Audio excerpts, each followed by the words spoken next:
안녕하십니까? 기후행동 실천 네트워크 발대식 2부를 시작하겠습니다. 저는 서울시 교육청 생태환경에너지교육팀 장학사 김귀선입니다. 교사행동 365는 교육지원청별로 조직되어 운영되고 있으며 11개 교육지원청의 22분의 장학사님께서 함께 해주고 계십니다. 이 자리를 빌어 22분의 장학사님께 감사의 말씀을 드립니다. 오늘 발대식 2부에서는 교사행동 365 선생님들을 위하여 김앤장 법률사무소의 이윤정 변호사님께서 학교에서 알아야 할 기업의 ESG 경영을 주제로 강의해 주시겠습니다. 이윤정 변호사님의 강의를 청해 듣겠습니다. 선생님들 안녕하세요. 저는 김앤장 법률사무소의 이윤정 변호사입니다. 저는 오늘 학교에서 알아야 할 기업의 ESG 경영에 대해서 말씀드리겠습니다. 제가 말씀드린 순서는 지금 보시는 바와 같습니다. 첫 번째는 ESG가 무엇인지 기본 개념에 대해서 설명해 드리고, 두 번째는 ESG에서 요즘에 가장 중요한 이슈인 기후위기, 탄소 중립에 대해서 조금 더 상세하게 설명해 드리겠습니다. 그리고 마지막으로 세 번째에는 ESG 시대에 환경교육이나 탄소 중립 교육이 어때야 되는지에 대해서, 이거는 교육 전문가가 아닌 보통 평범한 한 사람으로, 그리고 학부모로서 제 생각은 어떤지에 대해서 말씀드리겠습니다. ESG란 무엇인가 설명해 드릴게요. ESG라고 하면 신문에서 많이 보셨죠? 환경, environment, 사회, social, 그리고 지배구조, governance라고 하는 이 각각의 영어의 앞글자를 따서 ESG라고 합니다.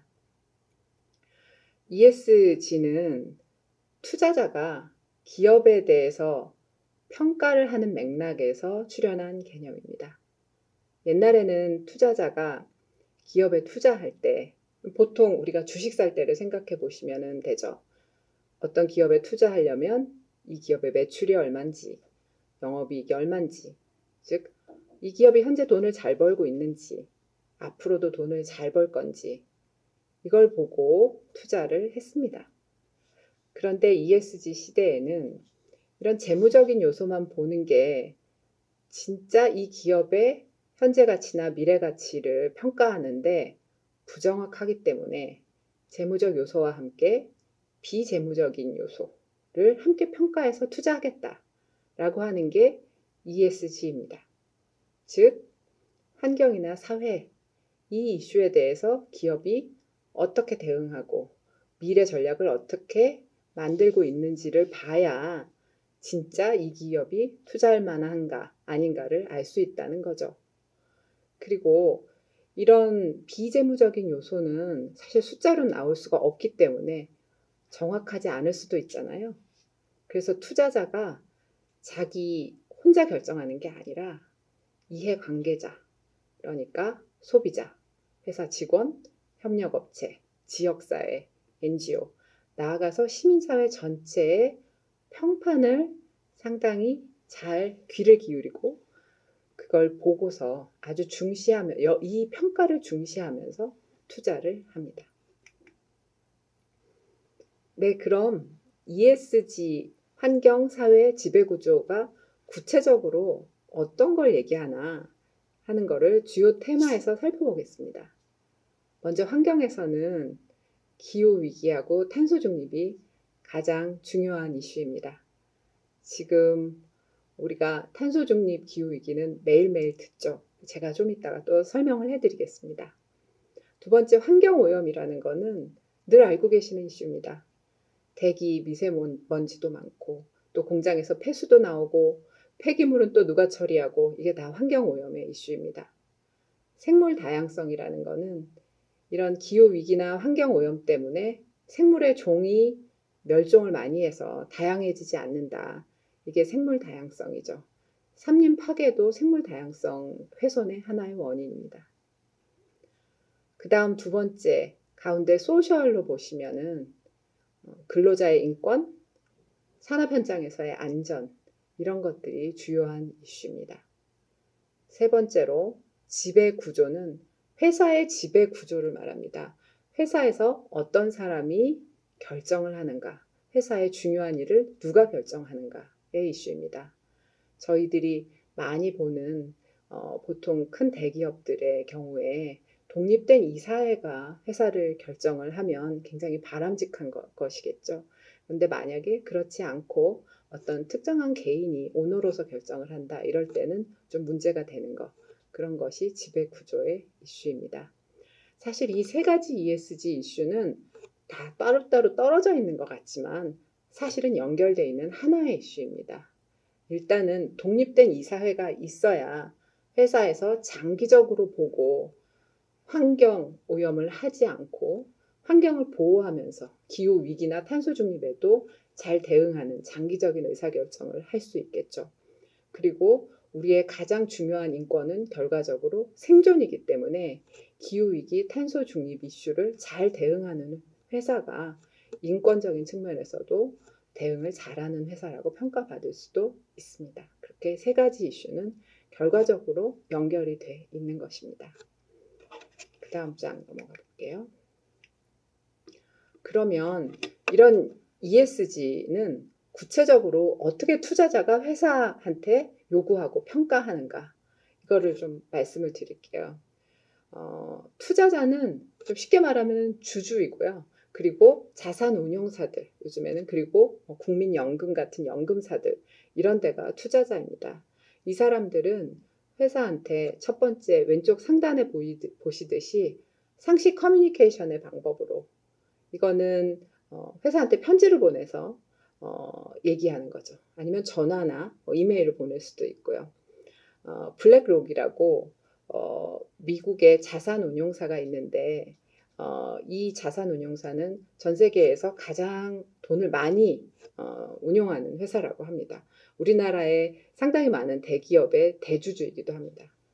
이 회사의 회장인 레리 핑크라는 분이 2021년 연초에 투자 대상 회사들한테 편지를 보내서 당신 회사의 사업 모델이 2050년 넷제로, 이거 탄소 중립이라는 말인데 탄소 중립의 경제 전환에 어떻게 대응을 하고 그 계획에 어떻게 대응할 것인지 공개하는 그런 요청하는 서신을 보냈습니다. 이렇게 편지를 받으면 투자 대상 회사가 긴장하겠죠. 그리고 내가 회사에서 2050년 탄소 중립에 대해서 계획을 좀 세워야겠구나, 이렇게 생각을 할 것입니다. 이런 상시 커뮤니케이션 방법도 투자자가 회사에게 ESG를 요구하는 방식입니다. 그 다음 우측 상단에 보시면 주주 제안 또는 의결권 행사, 이런 게 있습니다. 의결권 행사라는 거는 주주가 회사의 주주총회에서 어떤 아젠다가 있을 때 그 아젠다에 찬성하느냐 반대하느냐 이렇게 투표를 하는 걸 의결권 행사라고 하고, 주주 제안이라고 하는 거는 아예 어떤 의제를 아젠다로 올리는 것, 이것을 주주 제안이라고 합니다. 주주가 이 두 가지를 다 할 수 있죠. 보시듯이 아문디라고 하는 유럽의 큰 투자 회사인데 이 투자 회사에서 HSBC라는 은행에서 화석연료에 계속 투자를 하니까 HSBC의 주주총회에 이거 화석연료에 투자하는 거를 축소하자라고 주주 제안을 올린 적이 있습니다. 나중에 주주 제안은 철회되고 HSBC가 이 문제에 대해서 자발적으로 주주 제안 없이 화석연료에 대해서 축소를 하겠다, 이렇게 결정을 하기는 했습니다.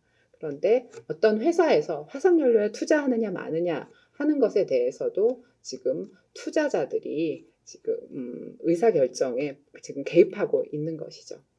세 번째로 보시면은 왼쪽 하단에 보시면은 소송도 제기합니다. 이 손해배상 소송 이런 것들을 옛날에 많이 했는데 이젠 더 이상 그렇게 하지 않고, 지금 보시면 쉘이라고 네덜란드의 석유 기업이 있습니다. Friends of Earth라는 이 네덜란드의 NGO가 석유 기업 쉘에다가 요구를 하기를 온실가스가 당신네들이 배출하는 온실가스를 45% 감축을 해라. 원래 쉘의 계획은 이거보다 훨씬 더 적었거든요. 근데 그걸로 부족하다. 그러니까 45% 감축해라. 그리고 2050년까지 탄소 중립을 해라. 이렇게 요구했습니다. 이 요구를 소송으로 제기했는데 얼마 전에 올해 5월에 네덜란드 법원에서 프렌즈 오브 어스의 손을 들어주었습니다. 그래서 앞으로 대기업에 대한 NGO의 소송, 이런 탄소 중립에 관련한 NGO의 소송들이 더 늘어날 것 같습니다.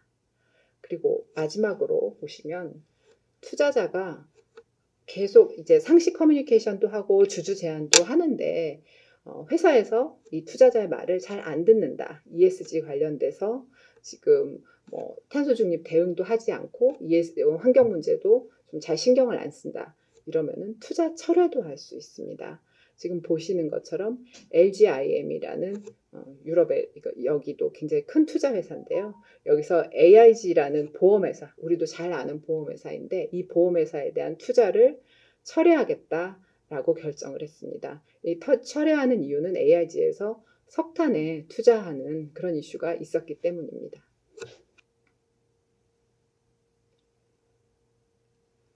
지금 보시는 표는 방금 말씀드렸던 투자자하고 투자 대상 기업의 관계를 좀 더 간단하게 보실 수 있게 도식화시킨 겁니다. 투자자하고 투자 대상 기업 옆에 있는 ESG 평가사라는 곳은 ESG를 회사가 잘하나 못하나를 전문적으로 평가해 주는 곳인데요. 투자 대상 기업은 평가사한테 자기네들 정보를 다 제공해 주고 자기들이 얼마나 ESG에 대해서 잘하고 있는가 이거를 알려요. 그럼 ESG 평가사는 투자자한테 A라는 기업이 ESG를 잘하고 있다, 100점이다. 아니면은 B라는 기업은 ESG를 정말 못한다, 한 20점밖에 안 된다. 이렇게 결과를 제공을 해주죠. 그럼 투자자는 이걸 듣고 투자 대상 기업한테 100인 경우에는 투자를 계속하거나 투자를 더 확대하거나 아니면 20점밖에 안 되면은 서신을 보내가지고 ESG 문제를 해결하시오. 이렇게 개선 요구를 하고 잘 안 되면 투자 철회를 하고 이렇게 하는 겁니다. 그러니까 결과적으로 기업은 투자자 그리고 이해관계자의 요구에 맞는 ESG 전략을 수립해서 행동을 하도록 되어 있는 거죠. 이 도표가 ESG란 무엇인가 하는 것을 한마디로 말씀드리는 도표라고 할 수 있습니다. 그럼 두 번째로 환경 이슈 중에서 요즘에 가장 중요한 문제인 기후위기 탄소 중립에 대해서 좀 더 상세히 보겠습니다. 탄소 중립은 여러분들이 매일매일 신문에서 뉴스에서 접하고 계시는 그런 단어죠, 요즘에. 탄소 중립이 무엇일까요? 다시 한번 정리해 보겠습니다. 탄소는 우리가 온실가스라고 불리는 6가지 물질, 그거를 가장 대표적인 이산화탄소를 가지고 얘기하기 때문에 탄소라고 합니다. 인간의 활동에 의한 온실가스 배출을 최대한 줄이고 먼저 줄이는 거죠. 그 다음에 그래도 배출되는 온실가스는 흡수하고 제거해서 실질적으로 배출되는 온실가스 양을 0으로 만드는 것, 그것이 탄소 중립입니다. 그래서 실제로는 제로다라고 해서 넷제로라고 합니다. 이런 탄소 중립을 위한 국제사회의 노력은 상당히 오래되었습니다. 1992년에 기후변화 협약이 체결이 됐고 97년에 교토의정서가 체결이 됐습니다. 그런데 우리 대한민국은 교토의정서 때까지는 그렇게 심각하게 생각을 안 했어요. 왜냐하면은 선진국만 탄소를 줄이면 됐거든요. 근데 2015년에 파리협정이 체결되면서 우리도 협약 당사국이 됐습니다. 지구상의 모든 나라가 온실가스를 줄여야 되는 급박한 상황이 됐기 때문이죠. 그리고 파리 협정에서 각 당사국은, 그러니까 전체 국제사회가 어떻게 의결을 했냐면 2도씨보다 훨씬 아래로 기후의 온도 상승을 우리가 유지하겠다. 이거는 산업화 이전보다 2도씨보다 훨씬 아래로. 지금 사실은 이미 산업화 이전보다 1도 정도 높아졌다고 하죠.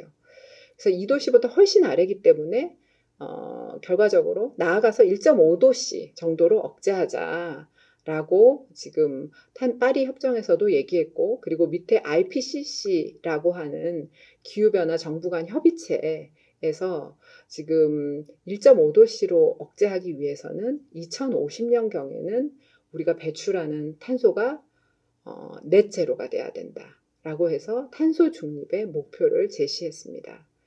그래서 세계 각국은 이 파리 협정에 따라서 2050년경에는, 그러니까 딱 50년은 아니에요. 솔직히 말해서 2050년경에는 탄소 중립을 하기로 지금 약속을 서로 했고요. 그리고 5년마다 국가 온실가스 감축 목표를 유엔에 제시하기로 했습니다. 그래서 제가 나중에도 NDC라는 말씀을 드릴 텐데, 이게 국가 온실가스 감축 목표입니다. 우리 정부도 작년 말에 지금 2030년까지 NDC를 이미 제출한 상태입니다. 전 세계적으로 지금 그래서 국제 온실가스 감축을 열심히 하고 있다는 걸 여기서 말씀드리고 있고요. 그러면 이러한 탄소 중립을 위해서, 그 ESG 중에서도 탄소 중립을 위해서 우리 정부도 애쓰고 있고 기업들도 애쓰고 있는데, 우리 선생님들께서 학생들을 위해서 어떻게 미래 세대를 위해서 탄소 중립 교육을 할지, 사실 이런 생각을 위해서 오늘 선생님들께서 모이셨을 텐데, 거기에 대해서 제가 몇 가지 말씀을 드리고자 합니다.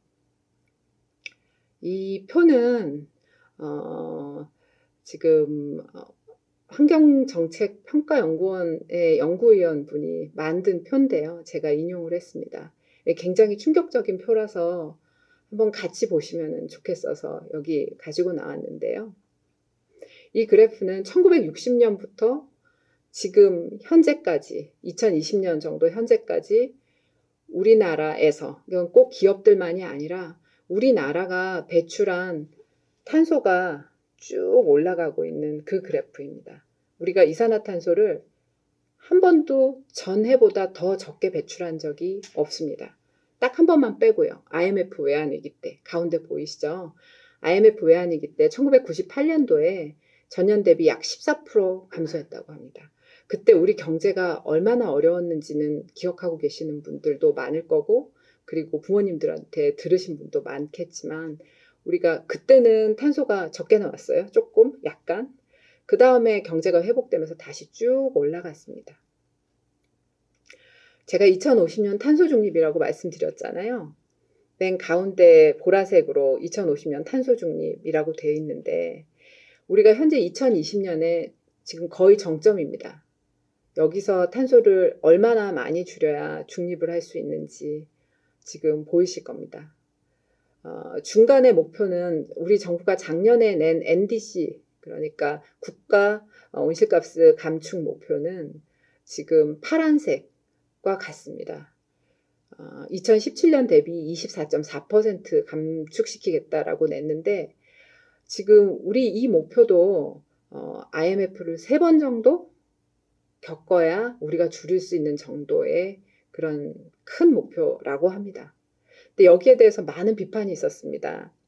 왜냐하면 이 정도 줄여가지고 2050년 탄소 중립 달성하기가 굉장히 어렵기 때문입니다. 밑에 초록색으로 보이시는 게 IPCC의 권고치입니다. 이거는 2050년 탄소 중립을 목표로 해서 그냥 줄을 쭉 그으면 대충 이 정도 됩니다. 지금 현재 정부에서는 작년에 낸 NDC 목표가 너무 적다고, 그래서 이 목표를 상향하는 계획을 세우고 있는데, 그게 이 파란색 점과 초록색 점의 중간 정도가 될 것 같습니다. 지금 아주 단기간 내에 9년밖에 안 남았는데 아주 단기간 내에 이렇게 급격하게 탄소를 줄여야 되죠. 그것도 경제적으로는 어떤 영향도 받지 않게 우리가 경제 발전은 하면서 탄소를 줄여야 됩니다. 그래서 이거를 이 어려운 길을 우리가 걸어야 되고, 우리 아이들에게 이렇게 어려운 일들을 사실은 물려주어야 하는 것입니다. 그리고 탄소중립위원회가 출범했다고 제가 말씀드렸죠. 탄소중립위원회에서 얼마 전에 2050년 탄소중립 시나리오를 어떻게 할 것인가 발표를 했습니다. 이 시나리오는 3개인데요. 3가지 안 중에서 어떤 시나리오를 결정할지는 지금 현재 논의 중입니다만 이 시나리오를 잘 보셨으면 좋겠습니다. 사실은 2050년 탄소 중립하면 4만으로 되어야 되는데 그러니까 순배출량이 0인 거죠. 그거는 굉장히 어려운 안이라서 이라는 지금 석탄 발전을 그대로 하면서 아주 최소화시키는 아니고 이 안은 석탄 발전은 안 하면서 LNG 같이 탄소가 좀 적게 나오는 화석연료를 떼는 아닙니다. 그리고 3안은 그걸 다 안 하고 우리가 신재생 에너지로만 우리가 전기를 쓸 때 그게 3안입니다. 그런데 이게 얼마나 가능한 안일지는 사실은 지금 잘 모르겠습니다. 여기에 대해서는 굉장히 여러 가지 논의가 있는 것 같습니다. 이게 순배출량 다음에 전환이라고 제가 쓴 게 이게 에너지 전환입니다. 우리나라에서 탄소 중립을 하기 위해서는 이 에너지 전환이 가장 중요하거든요. 그다음에 미래 세대를 위한 탄소 중립 교육에 대해서 말씀을 드리겠습니다. 지금 선생님들께서 아이들에게 탄소 중립 교육을 굉장히 많이 해오셨을 것 같은데 저는 탄소 중립 이슈를 굉장히 일선에서 다루는 사람으로서 가장 중요한 것은 아이들에게, 학생들에게 탄소 중립 관련 우리나라의 현실을 정확하게 전달하는 것이 가장 중요하다고 생각합니다. 그리고 주요한 이슈에 대해서 스스로 생각하고 토론하도록 할 필요가 있을 것 같습니다. 그때 주요한 이슈는 상당히 큰 이슈들, 제가 오늘 좀 가능하면 많이 전달하려고 노력했던 그런 이슈들입니다. 정부는 에너지 전환을 어떻게 해야 되는가? 그거는 아까 말씀드렸듯이 석탄 발전을 계속 해야 되는가? 아니면은 석탄 발전은 하지 말고 LNG 발전만 해야 되는가? 석탄 발전, LNG 발전 다 하지 말고 우리가 풍력과 태양력으로만 살아야 되는가? 그런 게 굉장히 중요한 이슈겠죠. 그리고 기업은 그럼 탄소 중립을 어떻게 이루는가? 철을 만드는 회사는 탄소를 발생시킬 수밖에 없는데 그거를 수소로 환원시키는 기술은 어디까지 발전했는가? 그리고 탄소 중립과 경제 발전은 함께 추구해야 되는데 이거를 어떻게 함께 추구할 수 있는가? 이런 것들을 학생들하고 같이 토론하고 생각할 수 있으면 좋겠습니다. 그러기 위해서 아이들에게 필요한 정보들을 많이 주시는 게 또 중요하다고 생각합니다. 왜 그렇게 생각하냐면 아까 표에서 보여드렸듯이 우리가 이루어야 될 앞으로 탄소 중립 과제는 너무나 큽니다. 그런데 지금 이걸 어떻게 이루어야 될지 우리 한 사람 한 사람의 힘이 좀 너무 많이 부족한 것 같아서요. 그래서 예를 들어서 우리 집에서 내년까지 뭐 예를 들어서 돈 1억 원을 마련해야 된다라고 했는데 예를 들어서 그걸 어떻게 마련하지?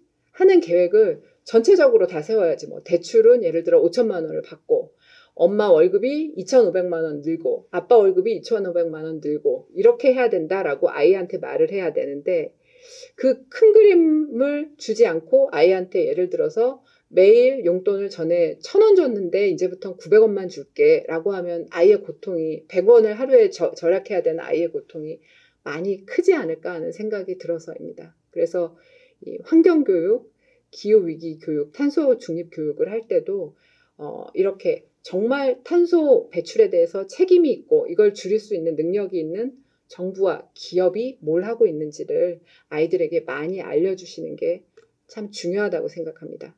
그리고 마지막으로 탄소 중립과 경제 발전은 함께 추구해야 된다는 것. 왜냐하면 탄소 중립은 ESG의 일부인데 ESG는 원래 재무적인 요소하고 비재무적인 요소를 함께 고려해서 봐야 기업을 더 잘 볼 수 있기 때문입니다. 그거는 우리 정부도 마찬가지고 전체적으로 앞으로 우리 기업이나 우리나라의 미래도 마찬가지로 재무적인 요소와 비재무적인 요소를 같이 봐야 되기 때문이고 탄소 중립도 역시 경제 발전과 함께 추구해야 된다는 것, 그것도 상당히 중요한 이슈라고 생각합니다. 그래서 이 ESG, 탄소 중립, 경제 발전을 모두 같이 볼 수 있는 그런 교육이 아이들한테 되었으면 참으로 좋겠습니다. 네, 이상으로 ESG에 대한 제 말씀을 마치겠습니다. 감사합니다.